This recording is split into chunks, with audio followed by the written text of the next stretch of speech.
Hello, everybody. Welcome to the Aftermath. UFC 297 in the books. I hope you all enjoyed it. I certainly did. I didn't stay up to watch it. In my defense, I was been a little run down this week, so I was in bed very early. But I woke up early this morning, and I've watched all the fights, and I watched them again, and I watched them one more time. Well, not all of them, because not all of them were worth watching a second time. But most of them, we had some good fights, particularly on the undercard. There were some good scraps. But I did go back and revisit a couple, particularly the Arnold Allen one. I know that you all want to discuss the knees. I've already seen a couple of comments in the in the chat about that. Well, where do we start? Did you all enjoy it, first of all? Did you all enjoy the fights? Did it deliver? I know that Canada's always a really great place to go and watch and fight mixed martial arts. I've been to many events up there myself, and they were always rather special those weekends. And what was very cool as well, something you don't really see anywhere else, as the fighters were walking out, there were kids in the crowd all running up and punching them, their gloves as they walked out, giving them a fist bump, and they had hockey shirts on. Just don't really see that other places. I thought it was very cool. Yeah, I enjoyed the fights generally. I thought there were a couple of slow ones. I thought there were a couple of fights that were a little bit underwhelming, you could say. But then that's always the case, isn't it? We had some competitive ones. Sam Patterson, that's the first one I want to shout out. He looked very, very good. I don't know how he ever fought any kind of healthy weight below welterweight. He's still massive for the weight class. Looked very sharp. Took barely any punches. I think he took one punch, if I remember right. Yeah, one punch. Landed 5. One punch. One takedown. One submission. Rear naked choke. Just over 2 minutes. Keep an eye on this kid. I know that. I know John Gooden's very high on him. I know that they've trained out at the same gym. He had a rough fight in March. I remember that was because he won the Contender Series, rear naked choke submission, second round. Then he made his actual UFC debut, 286, and ate a pretty nasty shot and was unconscious. But I know John Gooden's very high on him, and if John talks him up, and of course trains with Dave Lee as well, who's one of the more eccentric and exciting grapplers that we've ever had out of the UK, in my opinion. UFC veteran as well. Yeah. Got to keep an eye on Sam Patterson, absolutely. I was very happy to see that. And then, a couple of other standout performances. I've got to give Gillian Robertson a shout out. I thought her grappling was really, really strong. We watched the fights earlier today, and something that I said to Veronica, which I think rings true. You can really tell that she's learned her grappling game from an MMA fighter. There's very much an MMA centric drive to what she's doing, which I really like to see. I think she gets better and better, and in the strawweight division, she could potentially be very, very problematic for everyone. What did you think about the split decision, the Tavares-Saidi fight? What were your thoughts on that? I know that because the thing is, there was so much blood. It's easy to it's easy to not notice that you're being swayed sometimes, I think, if you're a judge. I think sometimes the judges, they can be swayed by the crowd and by the noise and and something else, which, I think, just touching on the main event for a moment, I think sometimes the judges can hear something, and the volume of something can actually give them a feeling of, oh, that was a good shot, and they kind of make a mark of it mentally or physically, and and I think sometimes they don't necessarily see the shot land clean. There's just an assumption that something's landed clean because of the sound that it makes. I think, watching Strickland defending some of those shots, I feel like a lot of the louder shots were actually landing on his shoulders and he's defending as he was drifting away. But that's another conversation. Yeah, let me know what you think about that fight, because for me, Saidi was pushing forward. He looked like he was in control of the range for the majority of it. What I will say, though, is Tavares had great head movement. He was very good at slipping and rolling and moving off the fence and finding space. But a fight where they were trying to get rid of some, trying to settle the score once and for all, and I still don't really feel like that's happened. And then the Jourdain Woodson confusion at the end. It was really odd. It was, really odd. Although Yeah, I don't know. I don't know. I kind of feel bad for Jourdain because, when you announced the winner, it reminded me a little bit of Bisping against Anderson Silva, where Anderson's sitting on the top on the octagon fence celebrating, and the fight had not actually ended. And obviously not being the same thing, but that excitement to then disappointment, and I would much rather have it after the fight, regardless, because Anderson Silva trying to get back into that fight with that adrenaline dump, it must have been very difficult. But I did feel bad for him. You never want to be crowned the winner and then realise that they've made a mistake.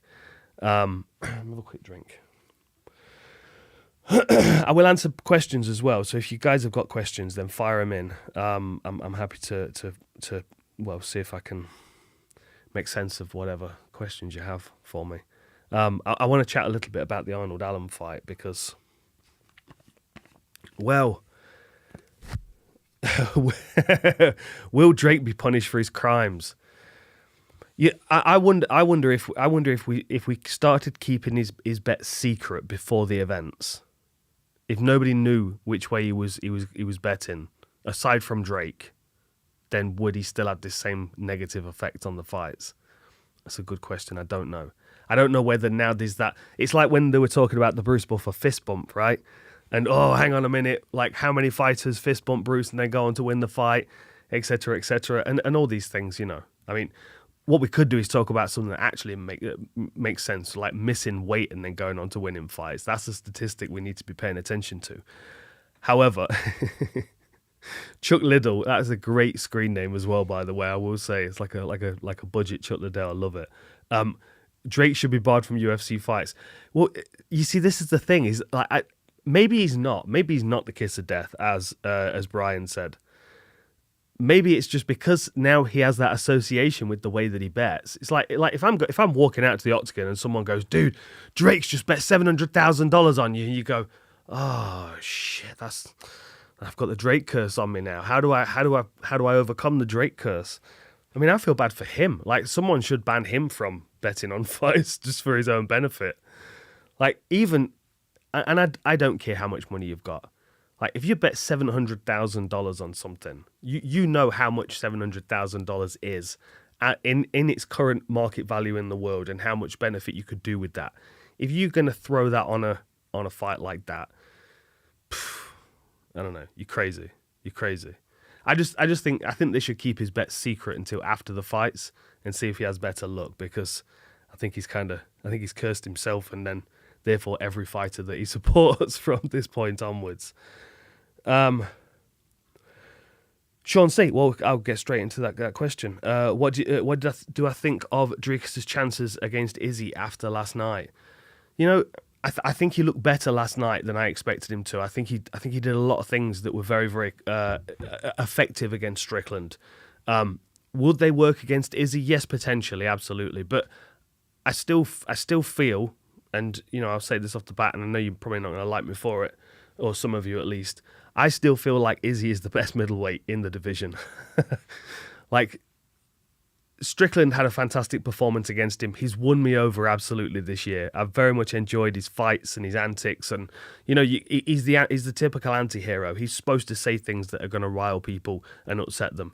I think if you actually boil him down to the individual, I don't think he's a bad person, and I think he's an interesting phenomenon in mixed martial arts. And I've been reflecting on this quite a bit, because for me, these two guys, they don't represent for me the pinnacle of all mixed martial arts technique and skill. I feel like there were guys in the bantamweight on the undercard that were technically, more sound and more proficient.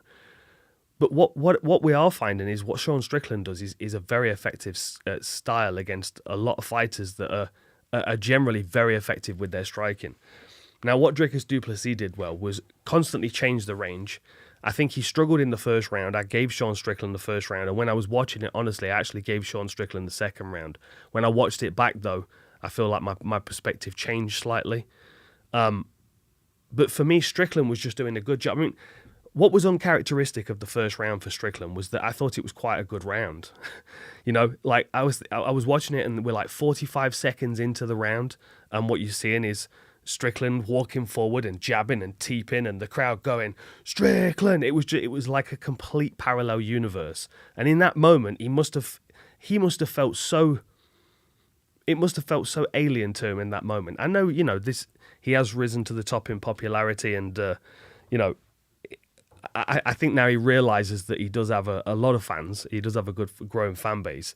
But I think even in that moment when he was like first round and he's kind of picking at Du Plessis and teeping at him and the crowd are shouting at him and he's got his black and gold shorts on and I don't know, it just must have still felt so surreal for him. It certainly felt surreal for me watching it. And I think he started off really well. But I think because he was effective with the jab and because that effectiveness with the jab went from the first round into the second round, then we started to see that swelling forming on Du Plessis and he's realising that he's getting stifled on the outside with single shots and he's trying his own single shots and they're not working because Strickland's doing a good job of drifting away out of the range of them. So I think as that second round was progressing, and I had Strickland winning the second round up until, hang on, I've got stuff written down here. Yeah, so I had Strickland kind of edging that round until the last 90 seconds when Du Plessis started to kind of put his foot on the gas and he scored a takedown, followed it with a second. I thought Strickland was doing a good job with his jab and his defense of just kind of negating anything that Du Plessis was trying to do. Du Plessis was having more success with his kicking in the second round for sure, and I think he landed a few good body punches as well. But still, it was the last 90 seconds where Du Plessis was like, right, I can feel the swelling coming on. I'm being stifled with these single shots. I'm going to start now to cover more distance. And that's when we started to see the second, third, sometimes fourth punch land. And, it was a good adjustment. It was the right adjustment to make. See, it's interesting because I have a few people here saying 1-2-5 Strickland. I don't disagree with you. I think if you'd have asked me for my scorecard at the very end of the fight, without me having the luxury of going back and watching it again, I would have probably said the same thing. I would have probably gone 1, 2, and 5. But then watching it in hindsight, I can see certainly why the second round was scored to Du Plessis. I feel like he finished stronger at the end of that second round. But I also feel like the fight was kind of upside down because I felt like it was going to be Strickland. Strickland's second round was much more like his first round I would have expected. Kind of stifling what was coming and interrupting Du Plessis with his jab and drifting away when Du Plessis was attacking. And even though he was taken down, he wasn't really controlled for very long. He was able to scramble very well, very safely. So even that, even though obviously that was a difference maker to a point for Du Plessis because he was scoring those takedowns. I don't even feel like Strickland was particularly that bothered he was getting taken down because he was able to get back up relatively easy. And this was a smart decision for Du Plessis because I feel like sometimes he has tried too hard to hold people and control people down. And that could have potentially been where he wasted energy. And I feel like there are certain times where he has wrestled and grappled more than he needed to in the Till fight or more than he wanted to potentially in the Brunson fight. I feel like even though he was able to take Strickland down, he was conscious not to waste the energy to try and control him there. Because Strickland was very good at popping back up to his feet. But it was just enough to allow Du Plessis to pressure forward and give Strickland something else to think about. And that level change, just to make Strickland a little bit more tentative. And it worked. Because Strickland started fairly strong. First round I gave him. Then the fight started to slip away from him. Say he won, 3 minutes of the second round, and then he lost from that point onwards. You can decide whether you think he won enough of the second round to win it on the scorecards. I'm still up for debate. Like I said, when I scored it live, I thought Strickland had pinched it, but when I watched it back the second and third time, I was like, yeah, I think Du Plessis might have just done enough. Even though he was getting eaten up with the jab a little bit, he was doing a good job of landing kicks to the body and legs at times in that round. Why does Aftermath logo look like ectoplasm? Well, of all the things you could have said, it looks like Jamie's hiding behind his hand here. It didn't occur to me, to be honest. It's got some kind of Goosebumps vibe to it. see Jamie's going, yeah, it's goosebumps. It's not jizz. It's definitely goosebumps. It's definitely not jizz. But I understand what you're saying about it. It's a bit drippy at points, isn't it? Doesn't look like that close up to me, but maybe at your distance. Ectoplasm. We'll go with that. Yeah, Ghostbusters. My goodness, we hit the ground running. Drop in the comments how you scored it. I've got 135 for Captain America. Has to be Sean Strickland, doesn't it? I've got 125. I've got 123.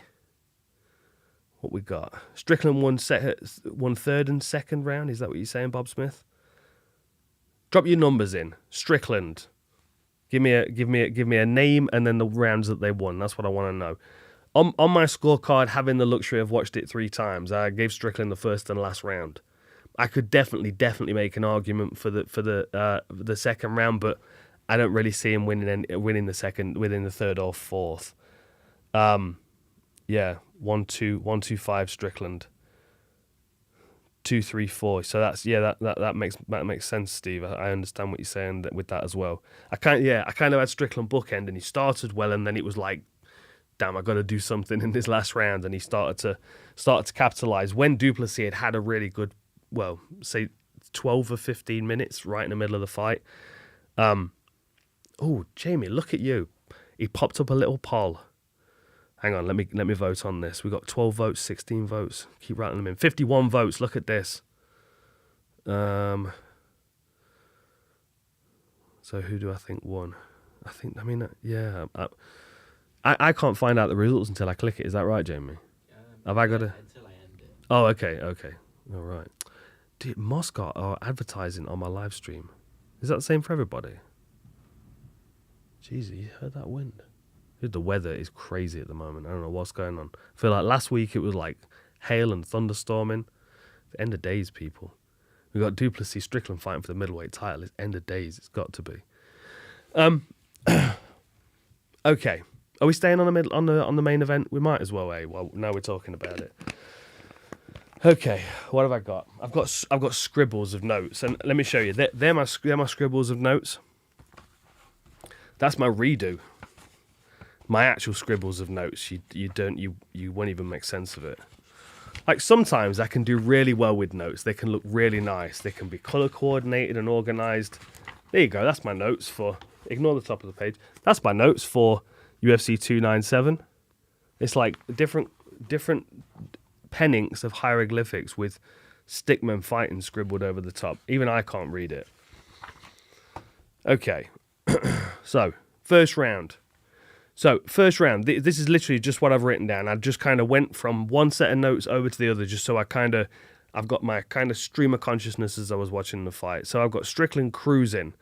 Crowd chanting. He was checking kicks and he was jamming Dricus Duplessis with his jab, and his scramble was great. That's what I took from the first round. I gave it a 10-9 for Strickland, and I thought it was probably, if you're trying to find the most Sean Strickland of rounds, I would say that was it. I mean, he was pretty much on form with everything he was doing. His low kick defense was good, even though he was taken down, as I said. He used a lovely switch to get back to his feet. He's got great scrambling, smart stuff. Then the second round, pepper him with the jab. He was using that drift away defense that he uses quite well, brings his arms up, and that's why you were hearing the slapping on his shoulders and stuff when Duplessis was wading forward. He is difficult to get to, Strickland is. Of course, there is a limit to how effective he can be with that defense, and I think we saw the limitations of that against Pereira. And honestly, I feel like if Adesanya comes back, he's most likely going to be able to have both of these guys' numbers. I would like to see if Duplessis is able to utilize his wrestling to be able to put pressure on Adesanya like that, because I think Adesanya's takedown defense will be able to hold up to a lot of that. Strickland, because he's so much on the back foot, it seems like it's easy to kind of push him forward. I think trying to take him down against the fence is a far more difficult thing to do. Obviously, in the first round, Duplessis was able to pinch his legs and take them away from him, but that's the athleticism and drive of Duplessis. He came in very, very well conditioned. Hang on a minute, let me vote here. So we've got 57-43 at the moment for Du Plessis. What are your thoughts? Okay, so this is something that Dana mentioned at the press conference, which I'm kind of, for me, I thought this kind of stayed with boxing, but the idea that you've got to take the belt off the champion, now, it doesn't make sense to me because, like this is where you get situations like the Ngannou Fury fight where you go, well, you know, it's because it was Fury, that's why they gave him the decision. I heard that argument a couple of times, and I do think if you made those two individuals completely anonymous, no one knew who they were or anything, and you scored it based on what happened in the ring, I think a lot of people would have seen Ngannou as the victor in that fight. The idea that you've got to take the belt from the champion gives the champion the position to play king of the hill and not do anything. And when we've seen that happen in UFC fights, they've been awful. Like, Tyron Woodley was a bit of king of the hill fighter at times in his career. Like, he broke the record for takedowns defended against Damian Maia, like 26 takedowns he defended and threw like 1.5 punches, you know? And then you got Anderson Silva doing the same kind of thing. Was it, literally off the top of my head here, I think it was Talis Latus. And I think he did it against Damian Maia as well. And that was around the same time that Anderson Silva wanted to move over to boxing and fight Roy Jones.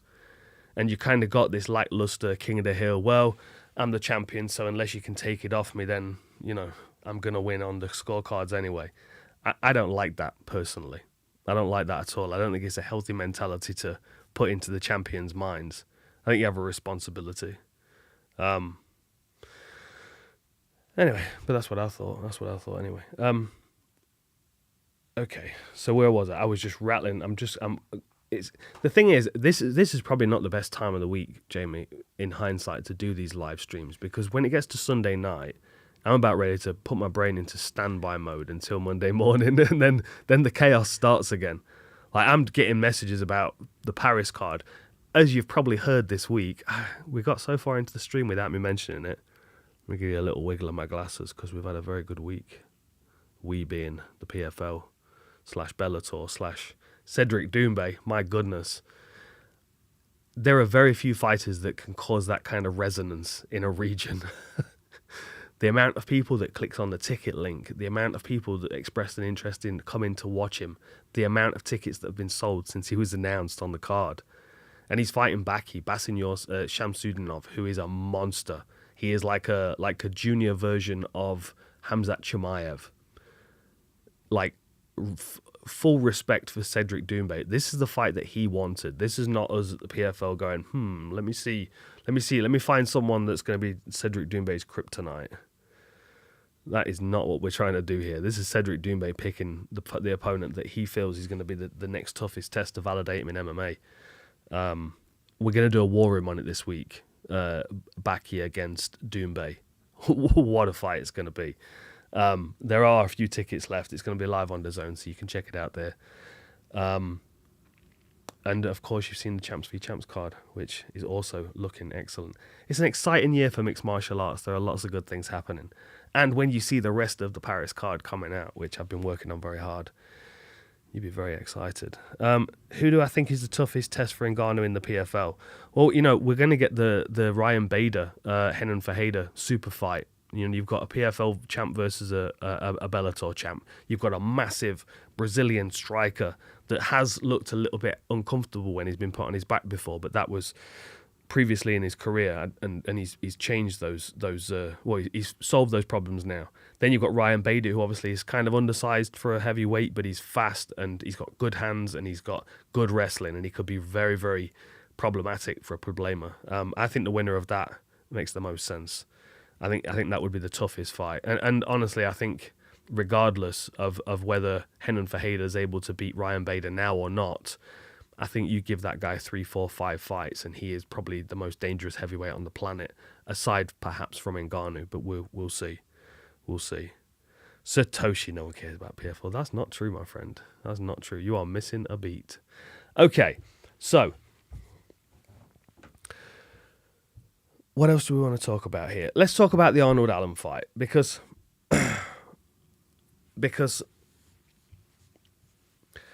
What do we think about those knees? That knee situation. Now, like as soon as I watched it, I was like, here we go. There's a point deduction here for sure. Like the drive and the ferocity on those knees, I was fully expecting to watch the replay and watch at least one of them look like a miscalculated, I'm just throwing this knee to the head and hoping his hand's on the floor. But when I watched it, the more it seemed like Arnold Allen driving into him was lifting the weight off his hands as he was taking those knees. And yes, there was contact with the hand on the canvas, but then it goes down to the jurisdiction.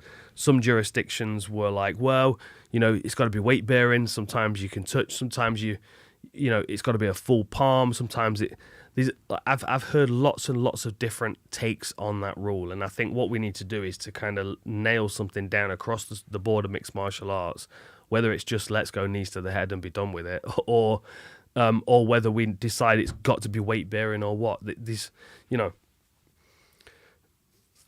The right judgment was made, but then on the flip side, Arnold Allen was warned for it because, of course, they could potentially have been illegal, but then he wasn't deducted a point because they weren't illegal. They didn't turn out to be fouls.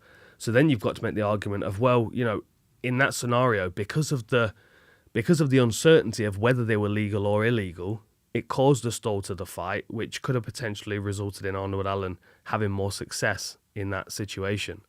That's another situation. I honestly would just have knees to the head. I mean, I just would. I don't like the removal of that. I don't like. It's like same with the downward elbow rule. I would just remove that as well.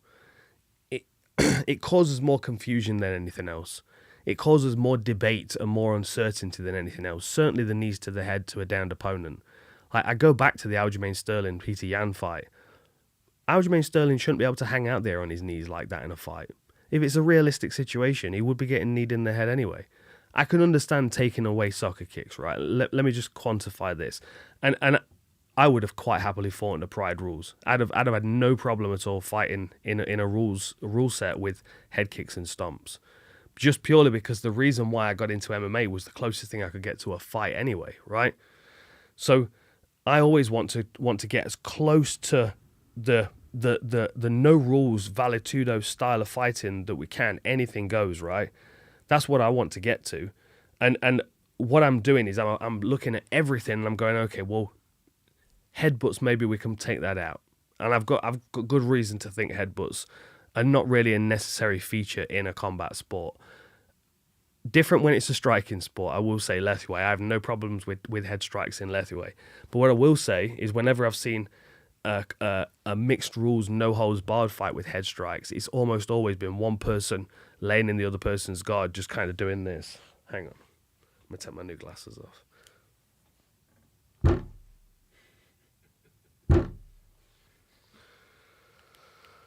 Let me tell you, it gets really boring after a short while.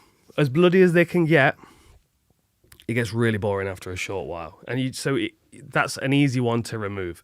The reason why I would go, okay, well, I can do without head kicks. I could do without soccer kicks, is because almost always the person that's getting kicked in the head is already unconscious. So they're then taking a really solid kick to the head when they're not in any position to defend themselves. That's what I've seen from stomps. And they could be exciting, in the moments where Wanderlei Silva's leaping over someone's open guard to try and stomp them into the corner of the Pride ring. Absolutely. But the times when I've seen soccer kicks land and I've been like, I don't mind it, but that person didn't need to take that shot. And what you could have done in place of that was just get the legs to the side and give them one more good shot with your hand. It's not I don't think it would change the sport a great deal necessarily, but I do think legalizing knees to the head on the ground would. And if you watch, I'm sure there are some One Championship fans out there. What I enjoy watching a lot are the female fights where they're very good at crucifix. They've got a group of fighters at the moment. Ritu Phogat, I believe she's from India, and then the other one that Mystery's always perving on. What's her name? Hirata? No, the One Championship, the judoka. Hirota. Oh, I can't remember her name now. Anyway, basically, they're very, very good at finding themselves into a crucifix position. And in unified rules, you get the elbows and the punches, absolutely. But what we're seeing, because of the hip dexterity of the female fighters, they're able to curve these knees in, bam, and land some really, really tasty knees from like side control positions. I definitely think that in people are slapping each other with no guard. If we can't have knees to the head in MMA, come on. I'm all for here we go. It's Suki Hirata. Charlie knew exactly what I was talking about. He knows who Mystery's liking on Instagram. Every time a photo pops up, he's the first person to have liked it. I don't know whether he has an alert attached to his testicles or something. I hope he's listening. Hello, Mystery. I hope you're well. Yeah. So that's kind of that was an awkward situation there, because like I felt for Arnold Allen. Like you watch the Picks podcast. I like Arnold. I want to see him have success, but I knew that was going to be a nightmare of a fight for him, because it would be against anybody. And honestly, Arnold did much, much better than I was expecting him to. Like, first round game plan was clever. Like he was moving and he was stinging and it was poetic the way that he was moving in that early round, and he was jabbing and crossing to the body as well, and he had a lot of success with that. But always, Movsar gets to you eventually, gets a hold of you, and then it's that cycle of bumping you down to the floor and following and bumping you down. And watching the way that Movsar looked fantastic doing it. The other one that stood out was Chimaev on Kevin Holland, when Holland was trapped in a body lock and he was Granby rolling, trying to get out of it. But they're like, these guys' ability from you can tell Movsar has been wrestling for many, many years. His instinct to be able to attach himself and to ride people as they're moving and scrambling and being chaotic, very, very impressive. I think that guy's a real problem. And honestly, I would like to have seen 2 more rounds out of that fight. I feel like when these guys get up to this level, especially the lighter divisions, sometimes we need an extra couple of rounds to split them, Like, you could have made an argument that Arnold Allen's conditioning was going to take over in the 4th, 5th round. Now he started to find the rhythm of Movsar's timing on his takedowns, etc. But I don't know. I kind of feel for Arnold Allen, because I feel like he's he kind of expected that type of fight, and he did everything he could to negate it, and still Evloev was able to edge it out. And I thought it was an entertaining fight as well. I don't know about the comments in the press conference afterwards. I didn't agree with them. I thoroughly enjoyed watching it, and yeah, of course, we do want to see fighters finish, but someone like Evloev with his wrestling, like even when he made his UFC debut, he was you're just watching, you're like, God, it's ferocious and impressive at the same time, the way that he's able to just clamp on and just stay bolted to somebody. Before I move on, I will just discuss briefly, because something that I forgot to do last week was to consider who they would fight next. Arnold Allen, of course, is coming off 2 losses, but they are 2 losses to Max Holloway and Movsar Evloev.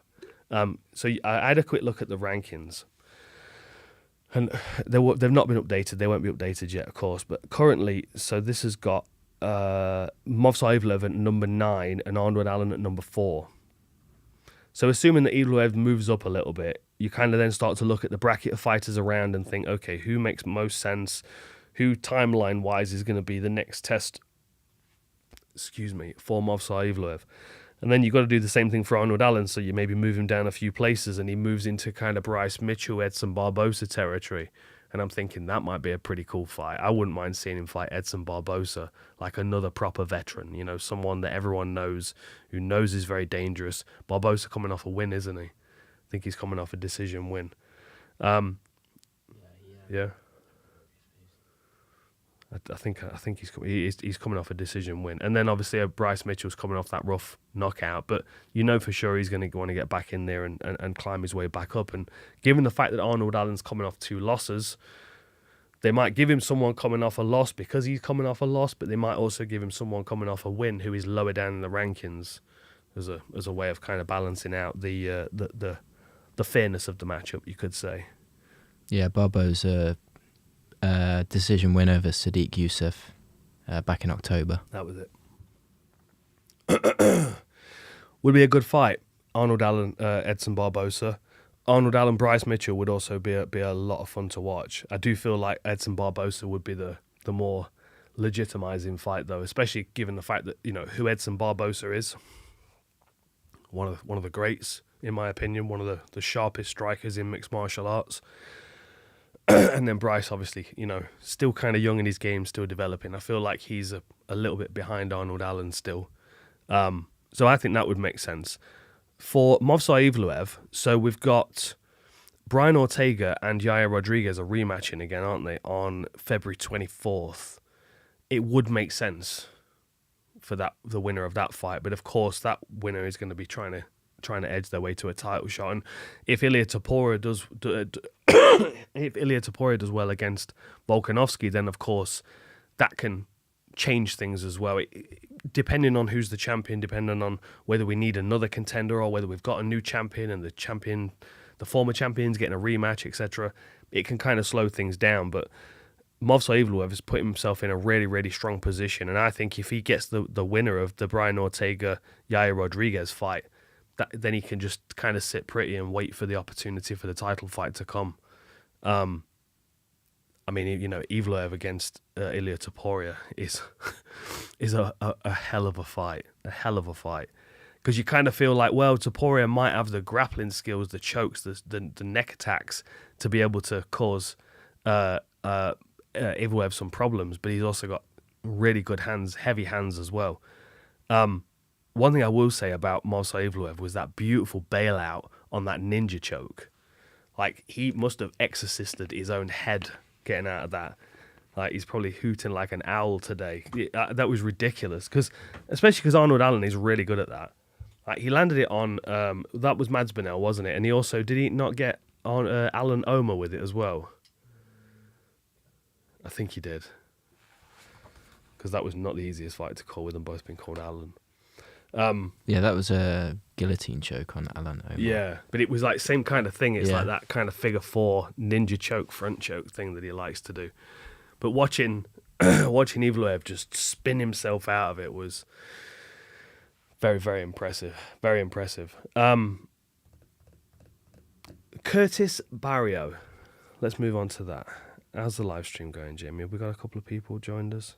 Thank you, everybody, for joining us on your Sunday afternoon. Afternoon, evening? What time is it where you are? It's almost 8 o'clock where we are.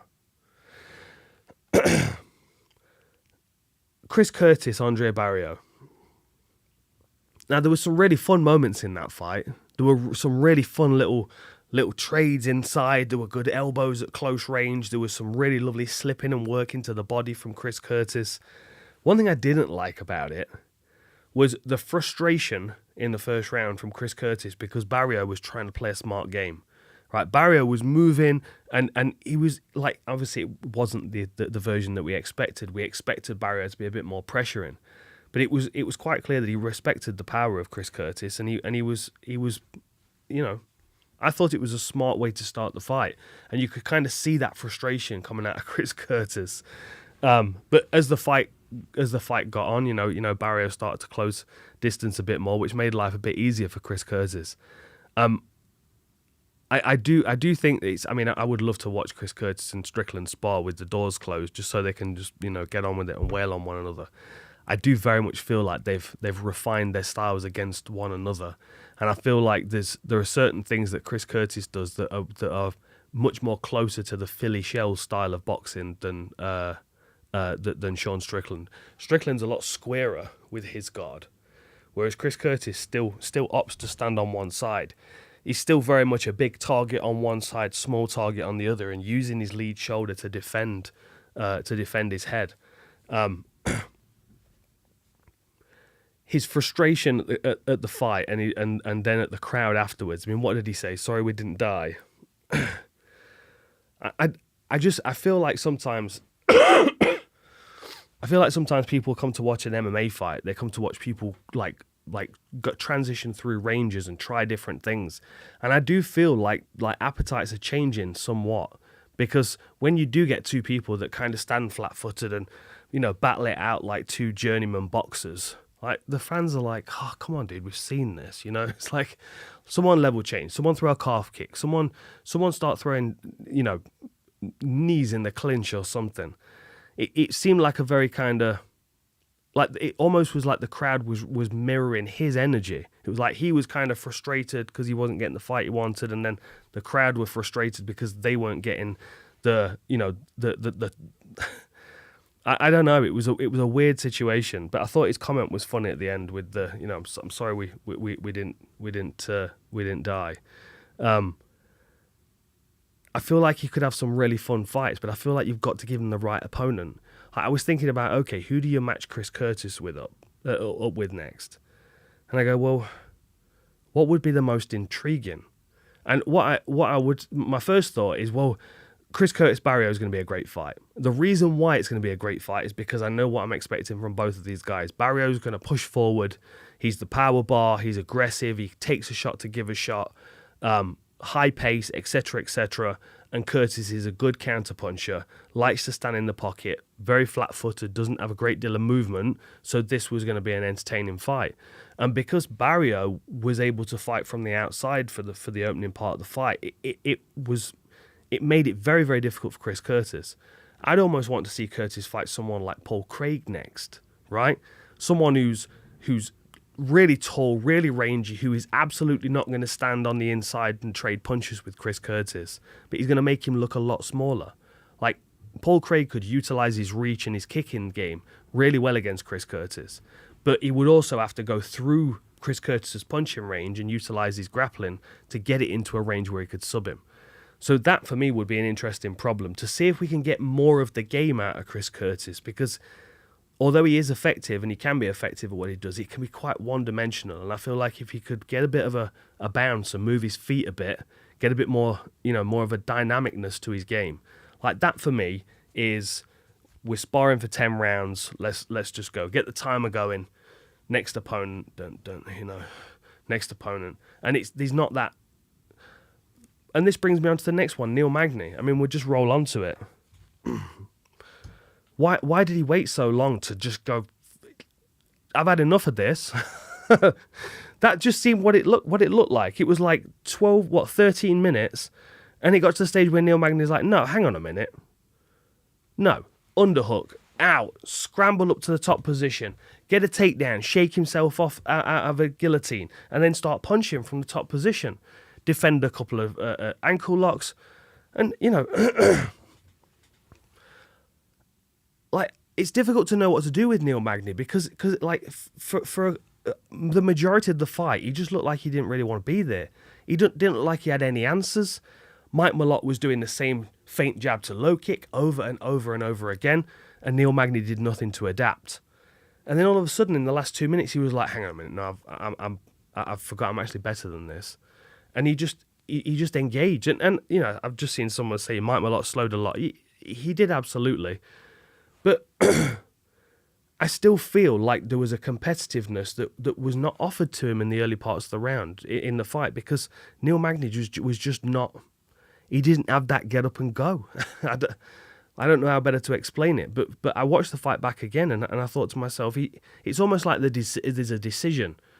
And maybe the decision was guided by the fact that he felt, okay, now Mike's starting to get a little bit weak and a little bit tired here. But I don't know. Neil Magny always surprises me because he either surprises me because I'm expecting him to be a real problem for someone and he just kind of doesn't show up, or he doesn't show up and then all of a sudden he pulls it back together. I would like, I don't know. What does he need? Does he need some time out? Does he need some consistent fights? Does he need to move up to middleweight? Like, that might even be a thing for Neil Magny. You know, he might just be better just kind of eating up and gaining a bit of size and moving up to middleweight. Like, getting there against, you know, I mean, Neil Magny against Kevin Holland would be a fun one, wouldn't it? Two long rangey guys. I don't know. I just, it was unfortunate because it was almost like the beginning of like Mike Malott's career. It was like he's been given this opportunity to prove who he is against Neil Magny, and he was doing it all the way through the fight until that very moment where Neil Magny was just like, sorry, mate, you're just not quite ready for the top 15 yet. Let me just, ultimate gatekeeper, you're here. You shall not pass. I don't know. I did put that though, UGK. So there's a game that I play, Raid Shadow Legends, and there's the Ultimate Death Knight, the UDK, and everyone calls him UDK. That's his nickname. So for me, Magny is UGK, is the ultimate gatekeeper. He is the guy that if you get past Neil Magny, okay, now we've got to keep our eye on you. And if you stumble at that hurdle, got to go back to the drawing board and figure out what went wrong. Okay. What else? What else? What else? We got any questions, Jamie? I should have a quick drink. There's not been many coming in. I was interested to know what you thought. Obviously, Khamzat tweeted after the fight. Oh, about Duplessis at 300? But yeah. Do you think that's like? Well, do you think they'd turn around the fight that quickly and set up that fight, or do you think even Khamzat would get the fight? Or I don't know. I mean, it kind of.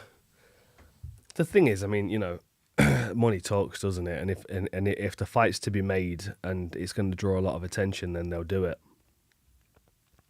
It doesn't make a lot of sense, though, really, given the fact that he's. I mean, where are we? So he's number 9 in the rankings. We've got Dolidze coming up in a week or a couple of weeks. Is that, Jamie? Yeah. Dolidze, Evloev. Yeah. So we've got another contender on the rise there, and Dolidze is above Chimaev. Evloev's just below at number 11. So if Evloev beats Dolidze, he's going to be moving up potentially above Chimaev in the rankings. I don't know. I mean, it's a massively marketable fight. I kind of at this stage feel like if Chimaev wasn't able to get the finish, he might struggle with some of these middleweights, especially like Duplessis, like big and strong and conditioned. You know what I mean? If Chimaev is like foot on the gas like he was against Kevin Holland, and he doesn't get the finish in that first round, these guys could be exhausting for him. Yeah, it was like in the Usman fight. If that was a 5-round fight, that could have very much gone the other way. Yeah. I don't quite know whether Chimaev's developed the ability yet to manage his energy and to know when to apply it and when to not. Like that's a real kind of veteran ability, that is. And a lot of people don't ever develop it. But for Chimaev's game, I feel like he has to develop it at some point.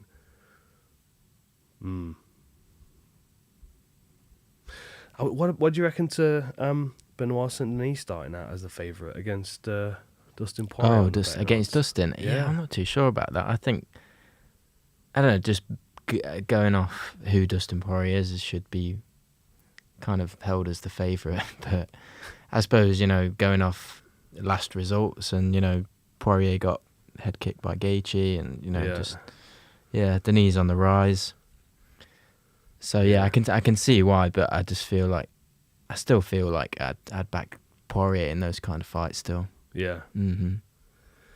Yeah. I wonder if like if I was MVP coming into the UFC, I would be looking at the middleweight division and thinking I fancy my chances in that middleweight division. Like I know he's coming in against Kevin Holland at welterweight, and I know that is his division. But I think he's got the kind of star power to certainly do something like Chimaev. If he comes in and has the right performance in his first fight, we could see him stepping across weight classes. Like MVP's big enough as well, isn't he? Mm-hmm. Like he is a really tall, rangy welterweight, but doesn't seem to like he's not tall and like Sean Woodson on the undercard, like kind of tall and like really kind of narrow and. I don't know. He looks very physically. He looks like a very physically strong athlete. And whenever I've seen him working with his teammates, training partners, he never looks like he's ever out muscled. So I feel like, especially at the position that the middleweight division's in right now, I feel like it's there for the taking. And Leon as well. I'd be thinking about that if I was Leon. Yeah, I'd like to see Leon at middleweight. Do you think? Because I think but like frame wise. Because he's quite, even though he's like big, he's like a muscular. His waist is so narrow. Yeah, that's what I mean. He's got a really narrow waist. So do you think, I suppose he would, but do you think it would take away a lot of his kind of attributes at welterweight? I don't know. I feel like his technical ability and his speed is, like, of course, we enjoyed the Strickland Duplessis fight, but it was sloppy. For big portions of the fight, it was sloppy. And if you've got a precision striker that's got good conditioning, and you think if Leon moved up to middleweight and he's not doing any kind of weight cut really, I mean, he would probably have to lose a little bit to get to 84 kilos, but not like he would to get to welterweight. Him over 25 minutes, feeling fast and sharp compared to these guys. I feel like Leon against like someone like a Marvin Vettori, I think would be a great fight, or Leon against Robert Whittaker would be a great fight. You know, a first fight in the middleweight division. But certainly, I could see him being more than enough to be able to beat Strickland. Duplessis is maybe a bit more of a physical specimen, and that would be a nightmare because, you know, it's just that drive on that power double. What you might find with Duplessis is that you're able to get back to your feet, but you keep finding yourself there every time you commit to something. Yeah. Yeah, the thing is, I thought in the Duplessis, the fight last night, just how kind of relentless Duplessis was. Like, he just didn't stop coming forward. Yeah. And I think he's like, his determination alone, I think, takes him a long way. Yeah, for sure. That's a good observation by Mental Jiu-Jitsu. Did you notice that Strickland completely abandoned his teep after the second round? Yeah, it was because he used that quite a lot in the first round, didn't he? I wonder what the reasoning was behind that. I'm trying to think of a reason why he would have been discouraged from using it, but I only really remember him having success with it. I was impressed with Strickland's ability to block kicks, though. It wasn't really until the second round that he started to take a few kicks to that calf. Oh, Duplessis beats Poatan. I don't know. I don't think so. Do you, Jamie? I don't. What, Duplessis Poatan? No, I think Pereira beats him. Yeah. Yeah. I think if Pereira comes back down to middleweight, he'd still beat the majority of people there. Yeah. Man. Do you think he could do heavyweight, though, Pereira? Do you think his power would transfer? I don't know. I mean, I can't imagine what he'd look like even. I mean, I suppose, what does he walk around even at the minute? He's still like 220 or something like that. I would probably say he's probably more than that. Yeah. Yeah. I mean, he's mad. I would say he's probably 235. Like Anderson Silva. Well, I mean, Anderson Silva, he got up to sort of 250, 220, 230 towards the end of his career. I was going to say Anthony Johnson, like he was 235, 240. Yeah, I guess so. Pereira looks bigger than both of them. Yeah, I just think like compared to someone like Aspinall or like Cyril Gane, you know, those just like natural heavyweights. Yeah, they just look way bigger, and I don't know. It'd be interesting. I'd love to see Alex Pereira at heavyweight because just the idea of him winning a belt in 3 weight classes is just insane. Yeah, but yeah, I don't know. Until I see it, I can't really picture it in my head. Yeah. Yeah. Something else as well that I remember from the press conference. Somebody asked about Conor, whether he was going to be fighting in June. Did you see that? Oh yeah. And like, did they say so? He's kind of fighting in June, and Dana's first response was no, and then he was like, "Well, I don't know. I'm not sure. I don't know."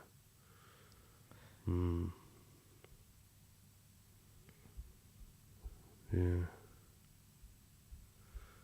Oh, Lord of the Pies. Body kicks to you.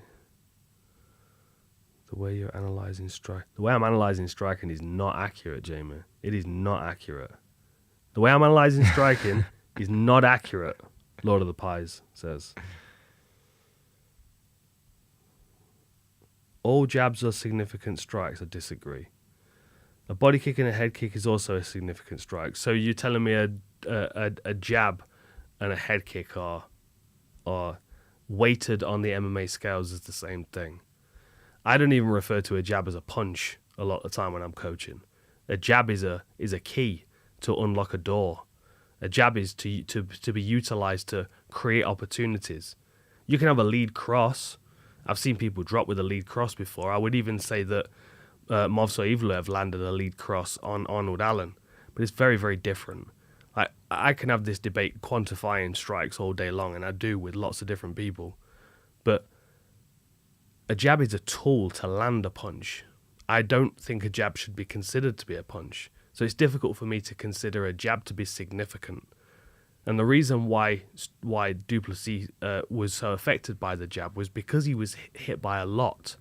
And you don't have to have a great deal of force to do damage to a cheekbone or a nose or an orbital or a eye socket. So a jab can be very effective, but it is a peppering. You know what I mean? It's like they can cause a significant problem, but I don't know as I'd quantify the jab necessarily as a significant punch. But it is negotiable. Well, yeah, I was going to mention that actually. Jason Hill's just mentioned it. Gaethje Holloway, early predictions. Well, my first thought when it was made was, didn't Holloway ask for it and Gaethje said he wasn't interested? Oh, I'm not sure on that. I feel like that was. Tell me if I'm wrong, but that's my first memory of it was Max Holloway saying, "Hey, BMF, let's go, you and me," and Gaethje was like, "Nah, kind of like you, Max." I feel like that was the first response, and then now it's happening. So I don't know.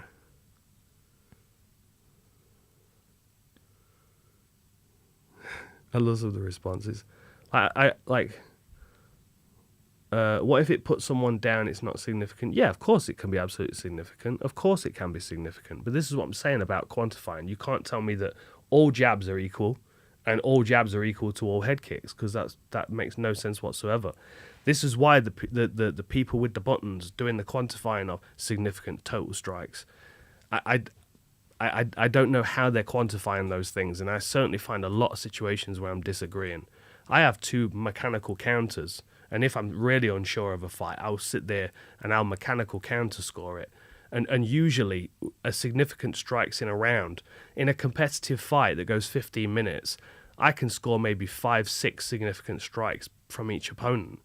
Because a lot of the time, there's things that are being used to test people. And sometimes they're counted towards the total strikes. Sometimes they're counted towards the missed strikes, when in actuality they were never meant to land in the first place. Very, very difficult to quantify this.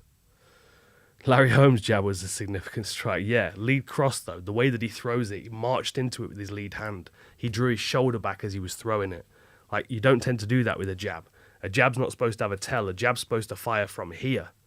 The load from the jab comes from the back foot moving forward. You shouldn't be drawing this back to throw a jab. Like, you shouldn't pump a jab. That's a lead cross. Different kind of technique. Maybe I'll write a book on this one day and you can all wallpaper your toilet walls with it or something. I don't know.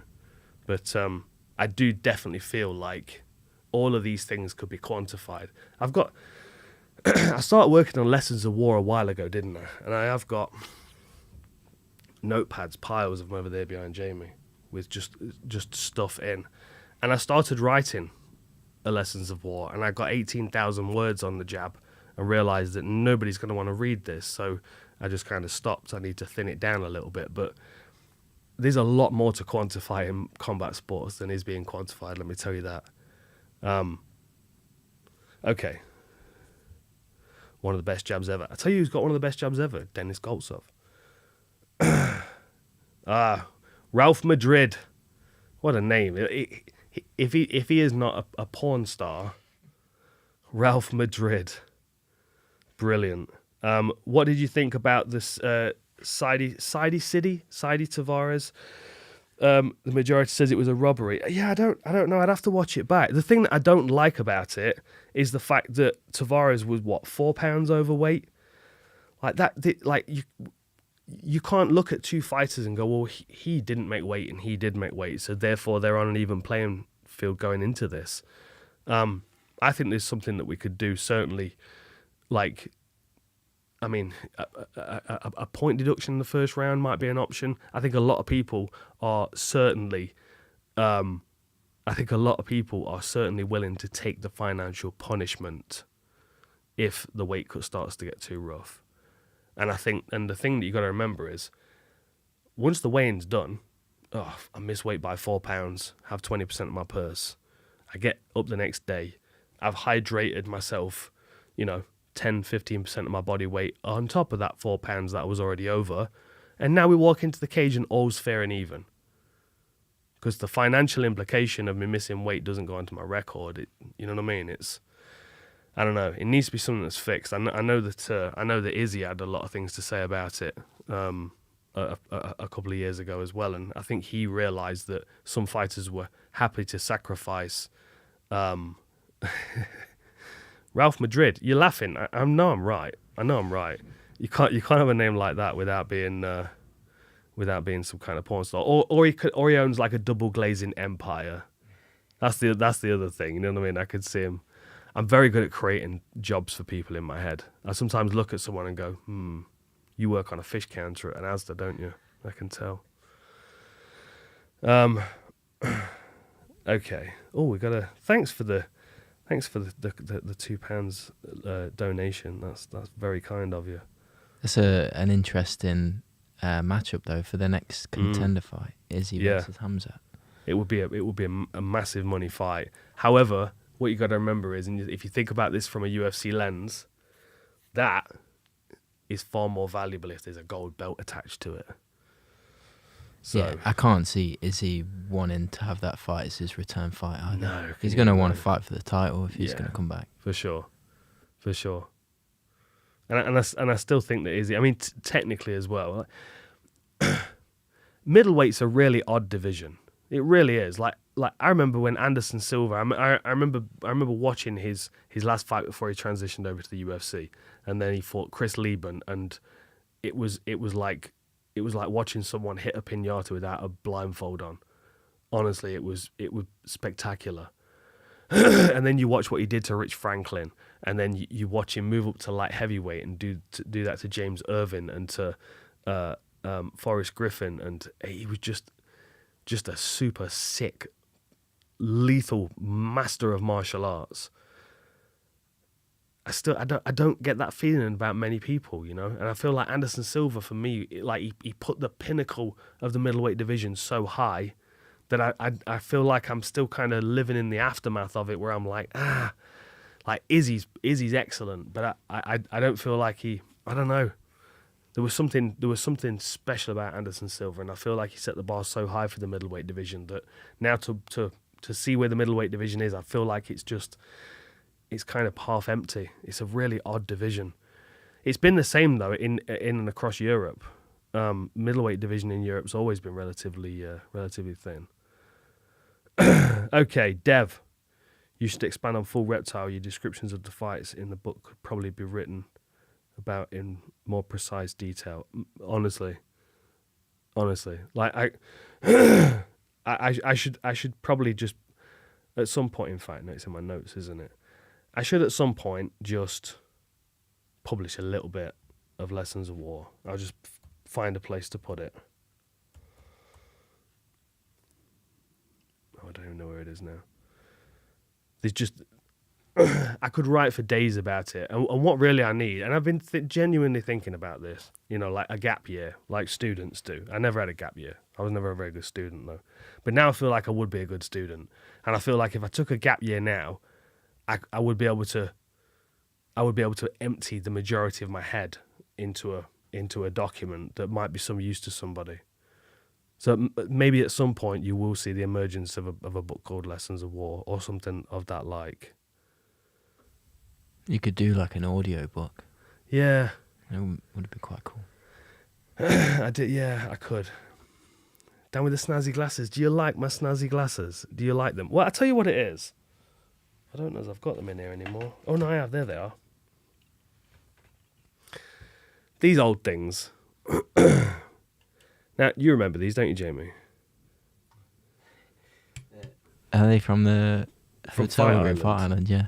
And people don't believe me. I'm like, these were literally, I got these out of a minibar. People are like, dude, where'd you get those glasses from? I need them. They're like Oakley or something. I'm like, no, W Hotels. Literally what it says on the side of them.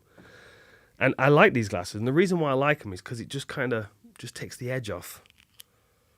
It just takes the edge off the brightness. And when I'm here a lot under the brightness, talking to you guys or whatever, I just find these help a little bit. But then I'm realizing I'm sitting here with $10 sunglasses out of a minibar. So I thought to myself, well,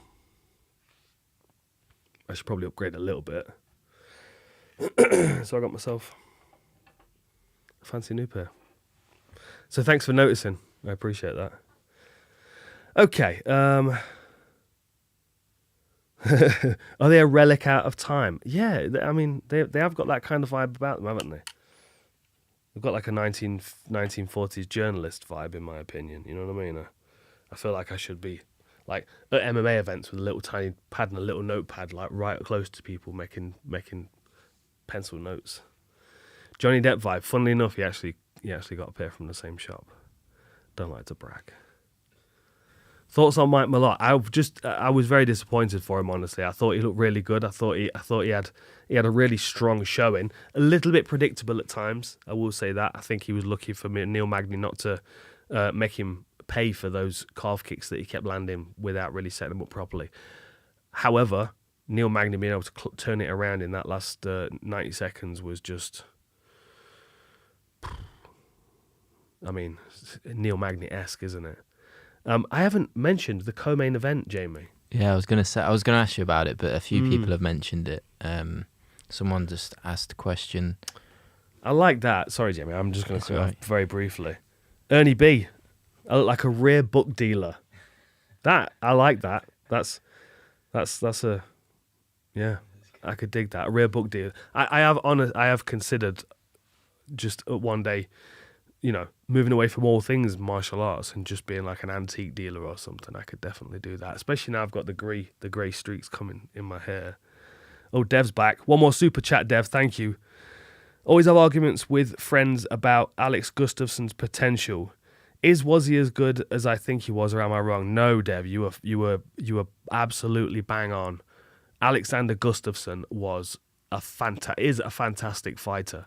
Like, if you've not seen his first fight against John Jones, go and watch it. It's one of the best fights that you'll ever see. There was so much drama in the fight.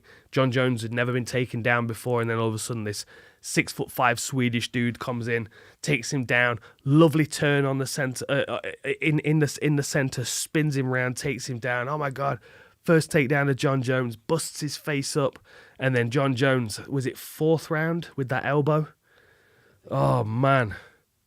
It was just because he tried it a couple of times, and we know that spin John Jones elbow that he likes, but he just caught Gustafsson perfect.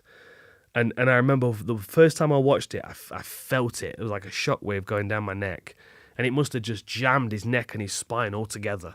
And he was never the same after that. His legs kind of went, and yeah.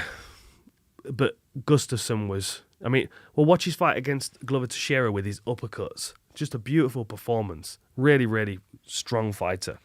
I would love to see him fight again, honestly. I really would. That's a good question. Do you think, who do I think wins, Prime Bisping or Strickland? I had this conversation with Veronica yesterday. I think Michael Bisping wins. I think Michael Bisping beats Duplessis as well. Call me crazy. And I go as far as to say I think GSP beats them all.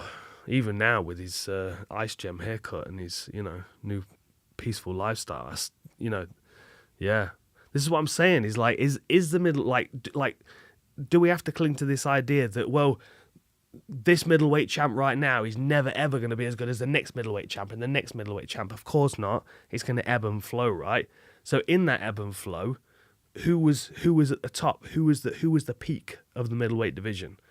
Like, who took it to its highest technical level?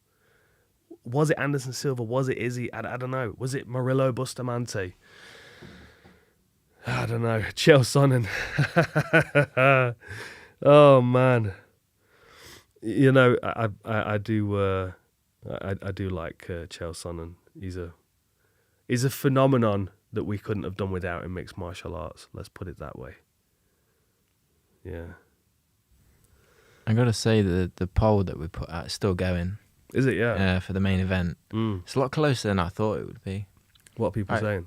It's 51% Duplessis and 49% Strickland. Oh, yeah, really? But I just thought, I kind of watched it whilst I was like making breakfast and stuff this morning. But the thing is, every time I looked at the screen, Duplessis looked like he was the one putting on the most pressure and getting the most out of it, I thought. But, you know. Yeah. I mean, the thing is, it's that kind of fight that they could run it back over and over again. And 1 week we're going to get a different version of Sean Strickland, who's going to get out on the front foot a bit more in the second round and push Duplessis back. Now he started to land his jab. You know, I think they're very closely matched, these guys. I do. And I think Strickland's got that style that on any given day could be problems for any middleweight in the world. Just as Duplessis could, given the fact that he is, you know, I mean, he's game and he was well conditioned on the night. His conditioning held up much better than I thought it did. I don't know. There are lots of gaps in these guys' games. Like, there are lots of, like, you bring me Anderson Silva when he was in there against Rich Franklin, and I still feel like Anderson Silva takes the belt off these guys. I still do. A lot of Chael fans in the comments. I do like Chael Sonnen. He's always been an interesting character. Always enjoyed working with him. Okay. Any particular quotes standing out, Jamie? I mean, a few people have mentioned that obviously the co-main event, and you know. Oh yeah, of course. I've just not talked about the co-main event. My notes for co-main event, unfortunately, and I'll be honest with you, just put Paul Canada. Like, okay, let me give you my honest perspective of this, because this is a good example of what we're talking about. Like, this UFC 297, the title fights that should never have happened, and no disrespect in any way to any of the fighters that were in the title fights, but you know full well Amanda Nunes comes back and spanks them both, right? And the other thing that frustrates me as well is, I got a crack at the title. I did everything I could to be in the right condition for it. I wasn't technically good enough. I wanted to feel like if I was going to lose the fight, it was because he was a better fighter, not because I didn't do enough conditioning. And I just felt like I don't feel like either of them came in particularly great shape, which was disappointing for a world title fight. And the other thing as well is like Myra Bueno Silva, I feel like she has a lot of potential. Like, she's naturally vicious. Like, that's something that's built into her that I don't think is built into Raquel Pennington. I feel like she can box and she can wrestle, but she don't get the same kind of, like, she's not got the same kind of venom in her that Myra Bueno Silva has. But she doesn't back it up with good decision making. Like, she walks forward constantly and she can be very hard headed. And she clearly has not done the conditioning that she should have done for the fight, because you can't be laying down on the floor in the last minute of the fight and hold anybody but yourself responsible for that kind of performance. I felt bad for Nunes because she's got to leave the division and her legacy attached to that belt, and that was not the standard of fight that we really should have seen. Just my perspective. And and one other thing as well, I actually have never heard anybody have this conversation. I don't know, but at what point does pharmaceutical augmentation become a good idea for a fighter? Like, it just, like, that's why you can't do road work, because it's uncomfortable. It makes no sense. Show some commitment. I was very frustrated. I feel like this division could be better, and I feel like Amanda Nunes, she must have been disappointed with that pace. It was a I don't know. I always want mixed martial arts, and I do, honestly. Maybe this is just my opinion, but I feel like mixed martial arts is potentially suffering from a bit of a lull at the moment, a bit of a dip in technical ability across the board. And there are some fighters certainly that stand out as being, you know, excellent still, but I don't know whether it's fighter pay having a knock-on effect. I don't know whether the coaching is just not being passed down from one generation to another. I don't know whether the actual money going into, like, there are a lot of fighters that are trying to raise money to support their training camps and stuff. I don't know whether that's a part of it, but for me, where mixed martial arts should be right now, and the growth of mixed martial arts and the growth of the money coming into mixed martial arts, we should now be starting to see some far more elite level athletes that come in with elite level conditioning, ready to perform in an elite way. And yeah, I don't know. Tell me what you think. Do you feel like there is a dip in mixed martial arts? Do you feel like all of these divisions are the best they've ever been? Is there a division right now that has the best ever champion in it? There we go.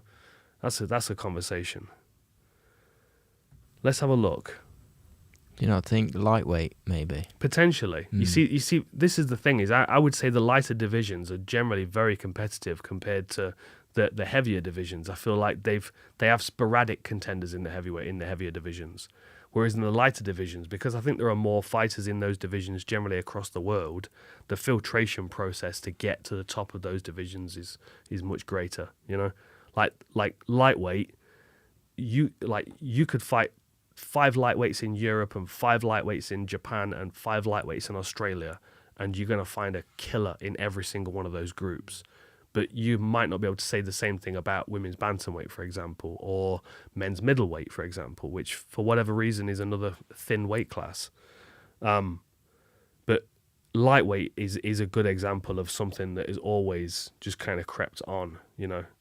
I'm just thinking, Volkanovski now, same thing. Like, you look at the featherweight division, I feel like featherweight division has held its bar, you know. It's held its quality. I don't know as middleweight has. Welterweight potentially has. Man, I don't know. I don't know whether the guys in the welterweight division back in my day, they just seemed a lot more scary because my wrestling sucked and they were all wrestlers. I think that might have been it. But holy moly, I mean, like, who were the guys in my division? So Thiago Alves, John Fitch, Josh Koscheck. I mean, Matt Hughes was still kind of lingering around. Like, they were just like, you know, I mean, they were the ones that, like, Mike Swick, of course, like they were just Anthony Johnson. You know, there was some monsters in that division. But then I'm looking at this division now, and you go, you know, you got Shavkat and Gilbert Burns and Ian Gary. You know, he's on his way up. I'm disappointed he didn't get the Luque fight remade, though. I think we discussed that on the podcast, didn't we? Yeah, I don't know. I don't know whether MMA is holding its level or whether we're in a bit of a dip at the moment. Same, like, look at heavyweight. I feel bad for Aspinall because he's kind of a bit drifting, isn't he? Like, he really needs a Jones or a Miocic to come back and just kind of give him that validation in the division. It's a bit like, we talked about Anderson Silva earlier today. It's a bit like Anderson Silva. Carlos Condit, of course, you know, killer, came over from WEC. Man, what a left hook. Anderson Silva, right? And we've talked about him quite a bit, but when you've most likely seen the upward elbow knockout finish against Tony Strickland. It was one of my favorite moments to have witnessed live in my entire mixed martial arts experience. And when he transitioned into the UFC and he got that fight against Chris Lieben, just made it look so easy. It was like, okay, this guy's special. But they needed someone to kind of, you know what I mean? They needed to kind of validate him in the UFC because he arrived so quickly at the top. Similar situation to Rich Franklin as well. They brought back Ken Shamrock as a way of kind of adding a name to his record. I feel like we're in that same kind of situation with Tom, where he really needs a Miocic or a Jones to be able for people to look at him and go, right, he's the guy now. 2024, he's the guy. Instead of kind of waiting around and see if Jones comes back and, I don't know, like, make him the guy, because he is the guy right now. And then if one of the old boys want to come back when Jones's pec's repaired or Stipe fancies a fight or whatever it is, yeah, that's just my opinion. Aspinall should be the real champ. Aspinall, I think, is the real champ. I think we all look at him in that way anyway. Okay, I've been rambling for a good while now. I should probably leave you good people to your Sunday evening. So we've got a bit of time off, haven't we? There's no event next week. Is that right? Yeah. Do we jump a week? Do we jump 2 weeks? So the next one's on the 3rd of February, I think. So that is 2 weeks, isn't it? That's a 2-week jump. Yeah, so not next weekend, the weekend after. Oh, wow. Only 29 days in February this year. Oh, no, it's February, isn't it? Not January. This what? Ignore that. There's only 29 days in 2024 this year. Okay, well, you can hear I'm a little bit snuffly, so I'm gonna go and get some rest. It's been lovely chatting with you people again. I appreciate you joining me on this Sunday evening. I'm gonna make this as regular as I can. Of course, I am a busier individual at weekends sometimes, but if I can get into this room with you guys on a Sunday evening, I will always be here and join and have a chat. It's been a pleasure. I hope you enjoyed UFC 297. I hope you agreed with some of my opinions. I hope you screamed at me and told me I was insane for some of them. I hope you've liked and subscribed. We very much appreciate that. I'm just watching the little like thing. In fact, I'm going to like it myself now. That one was me. I was 23. Beat you to it. Thank you very much for joining us. We always appreciate your time and your support from everybody at Full Reptile. To all you guys out there, have a great week. Monday tomorrow. Go and slay it. Kick ass. Take names. Don't take any shit. Don't suffer any fools. We don't do that in this community. Stand your ground. Have a great week. See you next time.